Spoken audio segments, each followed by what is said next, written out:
I fought your father. You beat me, killing himself. Your father sacrificed himself by falling onto my sword when I stabbed him with it.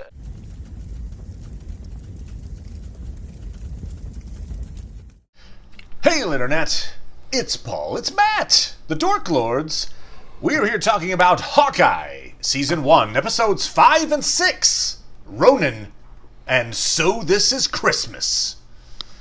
Which is, in fact, the season finale. Yes. So we open Episode 5 with an intriguing flashback to Yelena being blipped in 2018, then being unblipped, and saying how she needs to tell Natasha that she's back. And then we end with Hawkeye taking Kate to his house for Christmas. Together they burn the Ronin costume, metaphorically putting that chapter behind them. And Kate offers up a few superhero nickname options, including, Paul, Lady Hawk.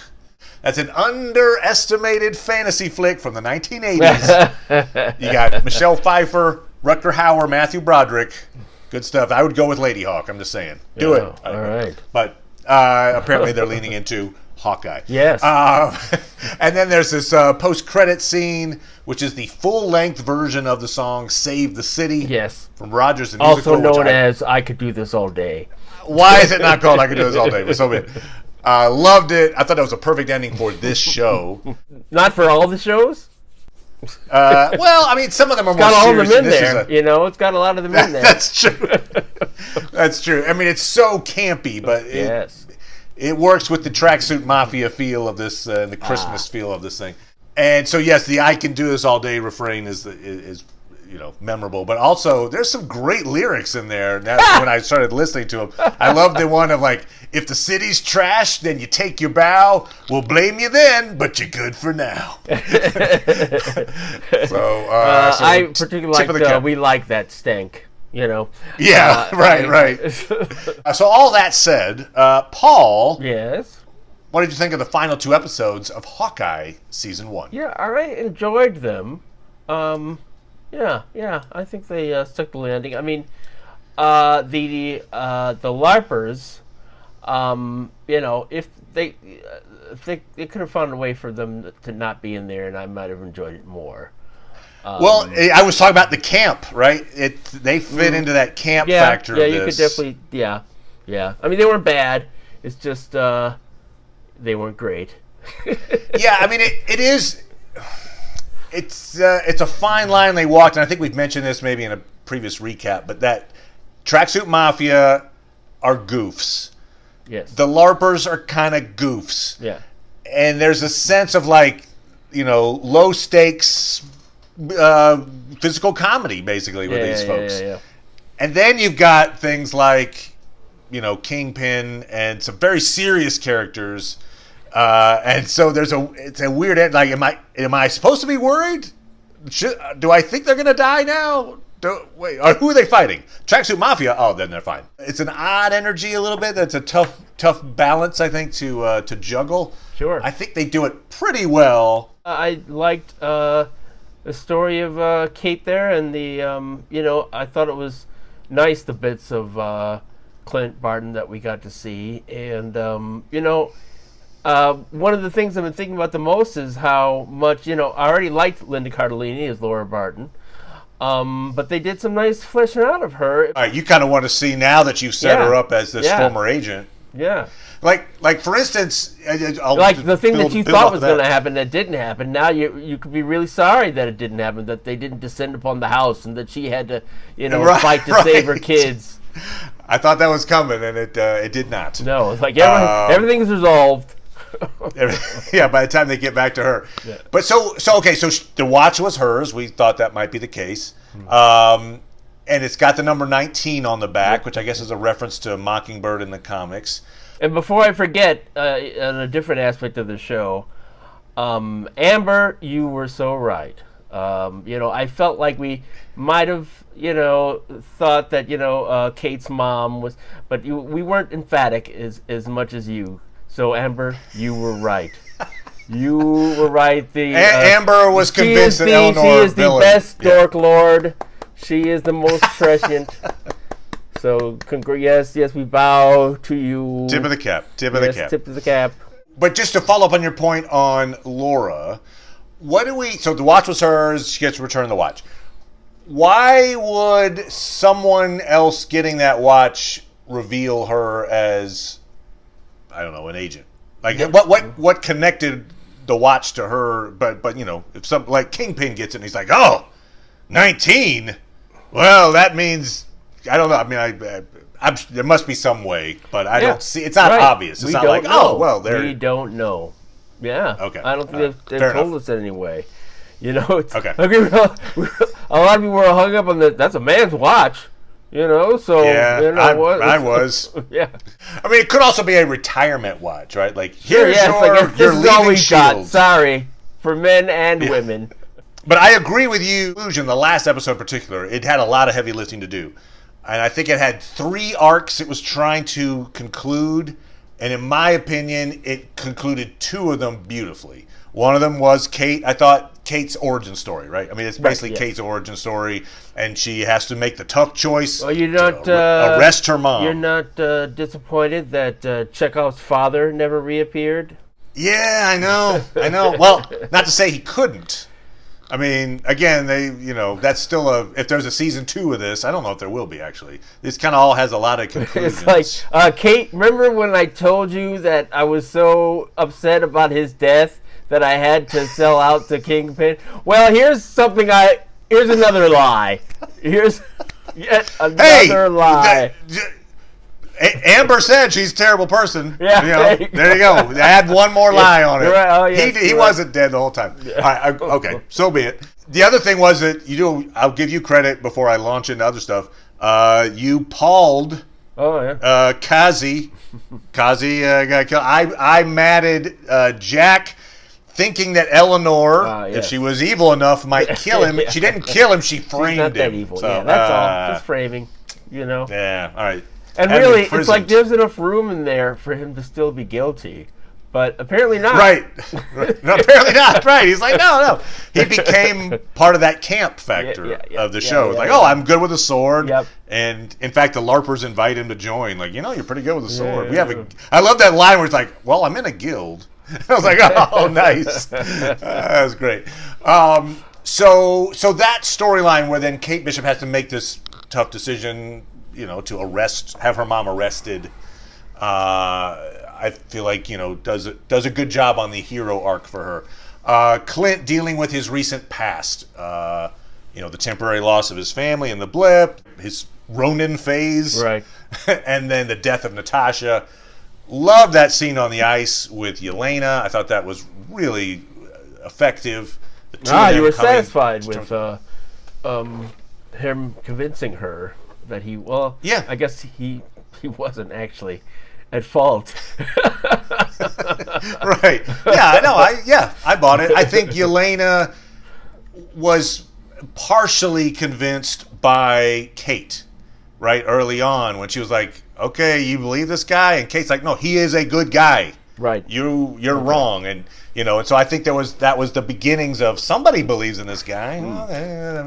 And then when he basically comes clean, she takes it as real. Like when he's talking about Natasha and her abilities, it sounds legit, and so I think she buys it. The only thing about that scene that I was a little like, would you be alone that long on the ice at Rockefeller Center with the tree falling down? I feel like there'd be like all of the world's cops would be converging in that spot.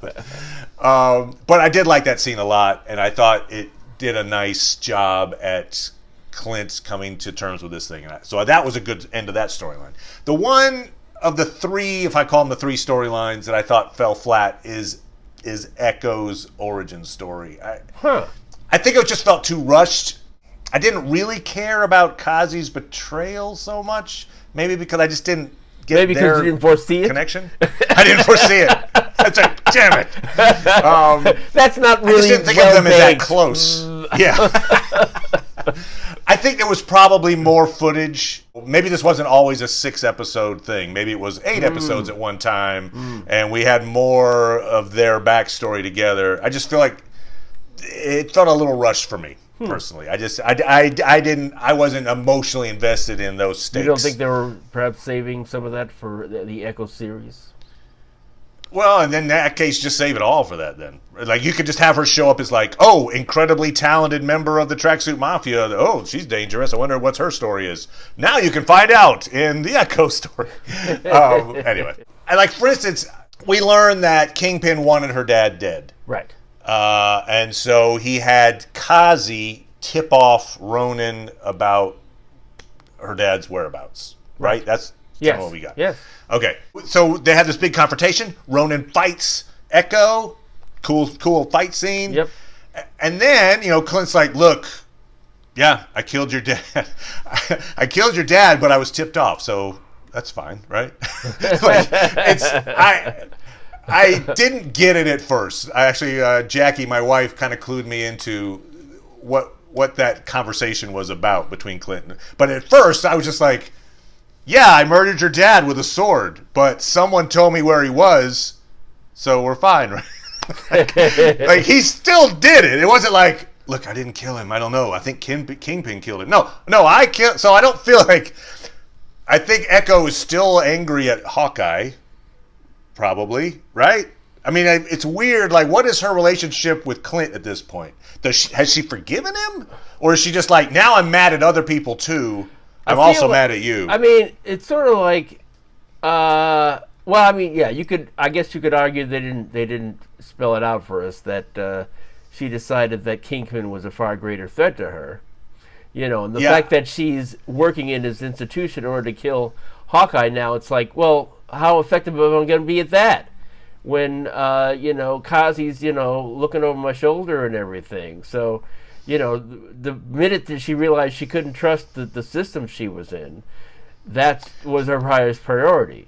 Unfortunately, he's not going to get the same kind of scene with Echo ultimately that he had with Yelena, where it's no, he will not.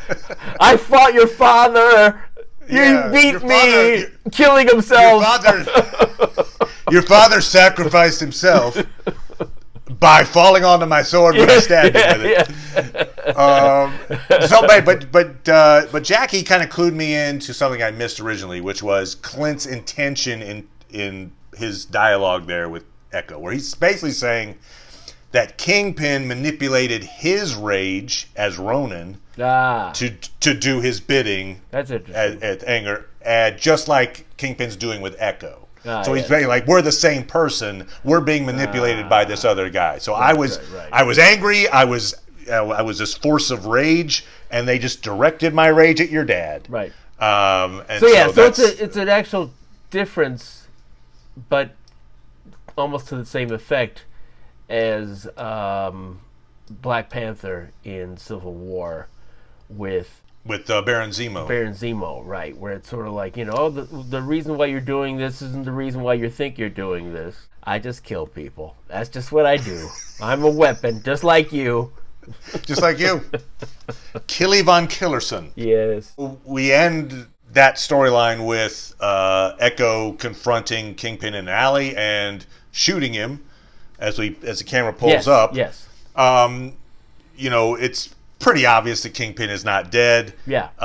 From the comics itself, there's a comic bit where Echo shoots Kingpin in the face and blinds him. Right. And the fact that he says, like, his last line is, "We don't always see eye to eye." Oh, And then they pull up. So he's around. He'll be probably blinded at the start of the Echo series, perhaps. Probably. Supposedly, also Charlie Cox was supposed to make a cameo in the series. I hadn't heard that originally, but again, COVID, they couldn't schedule him, blah blah blah. So I think that's probably why they made the choice, which I think is a great one, frankly, but to do the "I can do this all day" as the end credit scene. I think maybe originally there was going to be like a Charlie Cox Daredevil end credit, perhaps. Anyway. One of the interesting things is how much the actors have to sort of keep things to their vests. Perhaps you've heard, but perhaps you haven't. Charlie Cox has been a little bit in the news recently, and after Kingpin was shown in the fifth episode at the end. Apparently, Vince felt that he could talk to his good old buddy Charlie Cox as Matt Murdock, and apparently they didn't talk about anything else. They just talked about, just that part. And then later on, when more news came out, then they could talk even more. So I thought that was rather interesting. Yeah. I mean, and also D'Onofrio seemed to suggest in that, I think the same interview, but that at least in his mind, this Kingpin is the same Kingpin. Yeah. It's not an alternate universe He certainly Kingpin. played it the same. And he did, acknowledge the fact that clearly that Kingpin is physically more powerful than his Kingpin that was in Daredevil. Although that said, this guy got hit by a car and he just got up. I mean, like he took some damage. Right, he's more powerful than the. Oh, just more powerful in this one than the other one. Yeah. Oh, okay. Yeah, he didn't get hit with any cars or rip off the door of a car in Daredevil. Yeah. Although he did, that was an interesting callback. But he didn't destroy the door, killing the guy. Yeah. It was within human, strength there. By the way, out there, if you're watching this, you've probably seen the Daredevil series on Netflix, but it's an excellent series. Yeah. And so I'm all for bringing that reality into the greater MCU. So good on them for doing that if that's what they're doing. Yeah. I mean, they are. Whether these are alternate reality versions or not, it's good that they're bringing them in. So awesome. Yeah, I'm sure the cooler heads will keep Iron Fist out, so... Right. Yeah. Oh, he fell down a hole. Anyway. And apparently the actress who played Colleen Wing in Iron Fist decided not to be in Shang-Chi so that she would still be Colleen Wing if, they decided to bring her back in. So that's interesting. That's interesting is one way to put that. It seems like if you were betting on one role to maybe be popular over the next decade, it might be the other one. But okay, perhaps she's betting maybe they could just bring Colleen Wing in. That's true. Okay, good point. It's like if they brought in Luke Cage and Misty Knight, Colleen Wing works with Misty Knight. So be it. You're right. It might just pay off. Yeah. Certainly. Her strategy. Yes. I liked Yelena's contribution to this show a lot, actually. And that whole bit where we originally see her in 2018, she's breaking into a fellow, former Black Widow's or a Red Room person's house. And she tries to give her this stuff, and it's like, oh no, I'm not mind wiped. Just the life I'm living. That was an interesting choice. And then to see her, get blipped and unblipped within seconds, as you would. That was a pretty cool effect as well. A nice extension of her character. It was great how she was very confident in her ability. Very confident. Yeah. She's like, please don't try to fight me. I don't want to kill you while I'm laughing. Right. Like when Kate Bishop's like, oh, thank God I didn't kill you on the roof. She's like, oh, okay. Yeah. Yeah, no. Oh, you're going to kill me. Yeah. More trick arrows, obviously. Trick arrows are always a fun addition of Hawkeye. And so they brought them out. I noticed, it was hard not to notice. I mean, obviously he's got the Pym Tech arrows, but he's also got Stark Tech arrows. Yes, that's true. So he's got the big scientists of the world are creating ammo for him. And of course, all the Christmas themes. You had the tree at Rockefeller Center. Yes. You had a few different Die Hard references. Yeah. You had the Tracksuit Mafia dressed up in green and red. Yeah. So they were like, they were doing their best Christmas tracksuits. I like the discussion of great tracksuits, of celebrities. I like that conversation. So there's a great bit there where the Tracksuit Mafia are comparing themselves to the Royal Tenenbaums. Ah, yes. And they're like, well, we're not like the Tenenbaums, but they wear tracksuits. Yeah. Anyway, so it's a fun little haha. But yeah, right. Run DMC. They use that's a Die Hard callback. Yeah. So we get the backstory to Kate's mom. Kate's mom. Yes. The dad dies. She's left in debt to Kingpin. Basically becomes a middle management boss, I guess. Yeah. I don't know. Does a lot of organized crime. She's the one that Kingpin tells her to put the hit out on Hawkeye. Right. Yes, that's correct. I was also saying that she arranged the death of Jack's uncle. She not just arranged it; she killed him. That's what I got out of it. Okay. Well, I didn't get that out of it. But okay. Maybe she did, but you know. Let us know in the comments. I got the opinion that Eleanor personally killed Armand. But right, whether she had somebody do it or she did it, I guess is somewhat. We didn't see it, so. Yeah. And then she framed Jack, her fiance, to get him, put away. So she's done some bad things. And then she tries to kind of just talk it all away to her daughter, and then there's that bit where she's like, "What is that? What a hero does? Arrest their mom on Christmas?" It's like, oh. When they've murdered someone. Yeah, I don't think it was actually Christmas though. So there you go.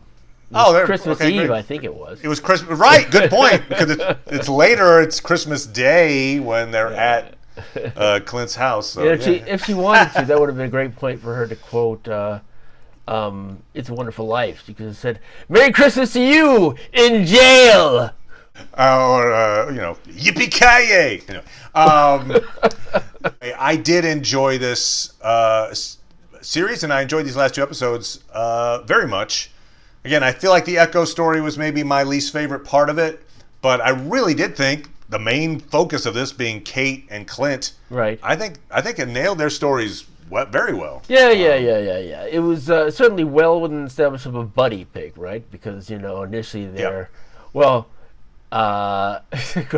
was not happy. Yeah. She's like a great little moment too, where she's talking to Clint about how the reason she was inspired by him is that here's this, we were attacked by aliens, and then this guy with a stick and a string, attacked, and she doesn't even go as far as to say how he saved her life. I love the bit where then she is looking out the window and has to basically jump from a tall place, much like she saw, Clint do. So anyway, she's following in the footsteps of Hawkeye to become Lady Hawk. No, okay. Did you like the bit there where he appears to be saying that oh wow, you're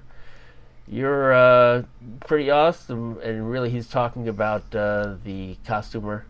Yeah, I mean he's not actually talking about the costumer, right? I mean he's saying it as a joke, but I did like that, where he sends it up like you meet every once in a while you meet somebody that makes you better. Yeah. And what about that Missy? Boy, these LARP outfits are great. When he says you're my partner, your mess is my mess. Yeah. You could see what that means to her in that moment. Yeah. I think it was a successful series. Now, how would you rank it amongst the 9 Marvel properties that we saw this year? I'm not going to compare it to the movies, I think, because it's kind of unfair to compare. A TV series. So 5. We'll do series. So what if Falcon and the Winter Soldier, Wanda, Loki, and Hawkeye? Yeah? Right. Is that what we're saying? Yep, that's 5. Yeah. I think my favorite 2 of that group would be Wanda and Loki. Okay. I think I like those 2 the best. All right. And I think maybe Hawkeye comes in 3rd. I feel like that's where it probably comes in for me. And then beneath that, it's kind of in a, just thinking off the cuff, kind of in a tie a little bit, because I liked some episodes of What If were very good, and then some I was like, similar to Falcon and Winter Soldier. Some episodes I thought, oh wow, and then some like, Yeah. So those are kind of maybe that 3rd tier. Okay. Top tier Wanda and Loki, middle tier Hawkeye, bottom tier What If and Falcon. What about yourself? I think Hawkeye was the best consistently, Nice. And I think what it was attempting to do, it achieved very well. So I would put that. I think that was the best of the year. Nice. I preferred WandaVision to Loki. I liked the story that it was telling better than I liked the story of Loki. It was interesting what Loki was saying, but I had some issues that I think it didn't quite nail, and so that's why I would say Hawkeye, WandaVision, Loki,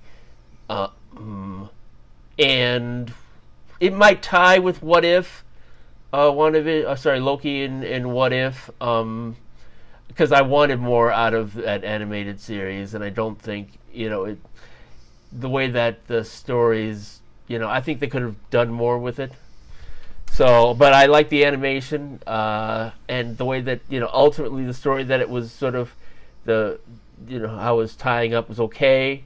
It was good. And apparently, we'll see, but it looks like it's setting up the multiverse of madness. Right. From the trailer, it does. It seems to have that dark version of Doctor Strange that perhaps we met. Anyway. Yeah. Which would, and the fifth one would be, Falcon Winter Soldier, which unfortunately just wasn't. I think that one suffered the most from the COVID. Yeah. From the COVID, and also too, perhaps that. Even the story that we think they were going to tell, and maybe maybe it was really that much, but the story of a virus. I don't know what that would have. I got you. I'm not sure the concept was really high enough. All right, so interesting that you put Hawkeye at the top. I can see your reasoning, sir. Yeah. So it accomplished what it set out to do. Yeah, so, my favorite was WandaVision, but I think Hawkeye accomplished what it was trying to do a lot better. Okay, fair enough. All right, so we'll be back. We're talking about all kinds of stuff. We're trying to catch up here from the holidays. We're going to be talking the Book of Boba Fett. I think we're going to try to do that on an episode-by-episode basis. But we're also going to do season wrap-ups for Wheel of Time, The Witcher, The Expanse. So anyway, we got a lot of stuff going on. So a lot of stuff. We're of catching stuff. up. Hopefully, Matt survives. Yeah. That's right. This is more watching than I usually do. So I'm you got to talk to Uatu. See what how he does it. Yeah, good point. Well said, sir. Thank you, Paul. As always, good sir. Welcome, and to you out there, Happy New Year to you. This will probably be coming out a little before the New Year, so Happy New Year. And we will see you guys in 2022. Woo-hoo. All right. So thanks, Paul. Appreciate it, sir. You're welcome. And we'll catch you guys next time. Bye.